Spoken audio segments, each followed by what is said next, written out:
We're diving deeper into the attempted assassination of former President Donald Trump. Joining us right now in studio is political analyst Dr. Ed Lynch. Thank you so much for being here this morning. Thank you for having me. A very shocking event, Indeed. very terrifying for those that were there and witnessing this, what was a peaceful rally.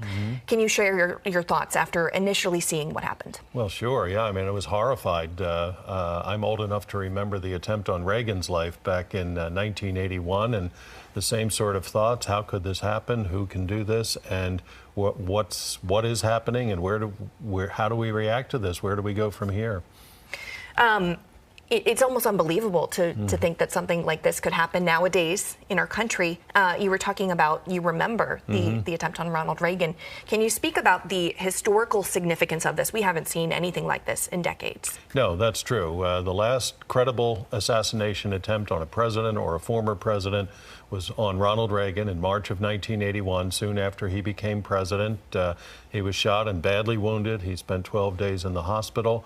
And but we haven't seen it since. There was an attempt on former President Bush, H.W. Bush, in the Middle East that the Iraqis were behind. But again, here on our soil, this is the first time that this has happened. And it comes in the midst of a lot of very, very harsh rhetoric from both sides, but much of that directed at Donald Trump.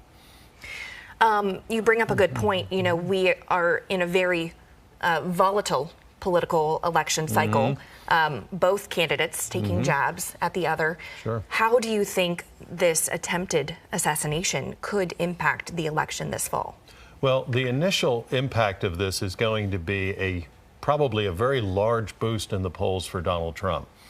Not only because of the shock and the natural sympathy that comes with something like this, but also how he reacted to it. I mean, the picture of him with his fist in the air, thinking about the crowd, thinking about his supporters, that's going to be viral. That's going to be iconic. I mean, we'll be seeing that picture for decades.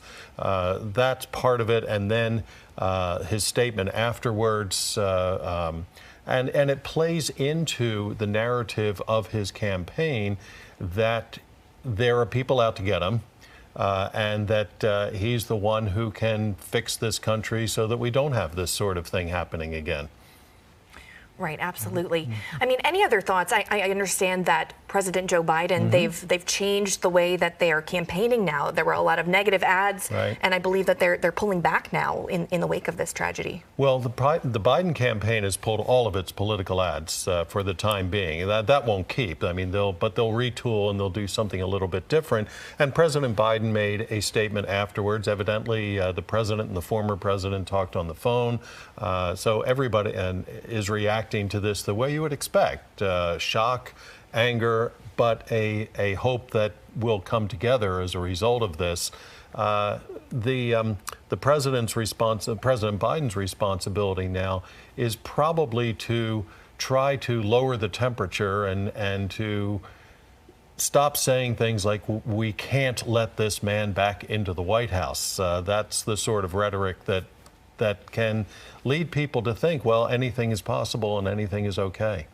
And last question that we have time for, do you think there could be copycats, or do you think that there's going to be more attention now on both candidates and more caution taken at other rallies as the political cycle continues? Oh, absolutely. But I do expect that former President Trump's rallies are going to be, if anything, even bigger and more enthusiastic.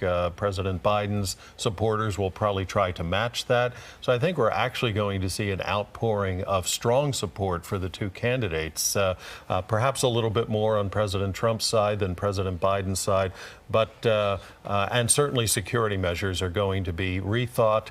There's going to be a lot of investigation as to what went wrong. How was this man able to get on the roof with a rifle? What was the Secret Service up to?